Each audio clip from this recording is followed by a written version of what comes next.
開支往往佔工廠營運支出一大比例。為咗降低生產成本，提高競爭能力，好多企業都想盡辦法節約能源。為幫助廠戶提升環保表現，粵港兩地政府於2008年4月開展清潔生產伙伴計劃，資助位於香港及廣東省嘅港資工廠採用清潔生產技術同作業方式，協助佢哋節能減排。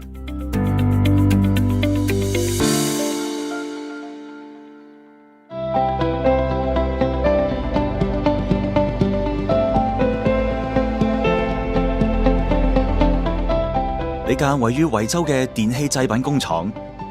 透過資助，採用3相2部電機動態調壓節能技術注塑機，以優化功率因子同節約能源。為了節省能源，我們曾經對舊式注塑機採取變頻和伺服2種方案。不過，由於伺服電機是針對油泵電機進行調塑而達至節能，因此在其調塑過程中，頂針推力必然會有明顯減弱。頂推力的減弱導致注塑成型的產品毛刺量增加及產品氣泡量增多，影響質量。而利用頂推的間隙進行調塑以節能，這就導致其從較低負荷轉速到高轉速必然存在一個緩衝時間，在大量連續性的生產時候，注塑效率會有明顯降低。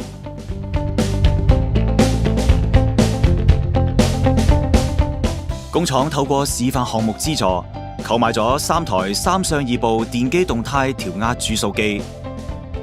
注塑機採用咗閉環回歸系統進行優化控制，可以實時檢測3相電機嘅相位角，並即時監控電動機嘅電壓同電流。由於電動機係感性負載，佢嘅電流同電壓波形通常存在差異。呢個差異同佢嘅負載大小有關。系統會比較實際嘅差異同理想嘅差異，然後根據比較結果嚟控制可變式自偶微線圈，調整電機嘅電源角度。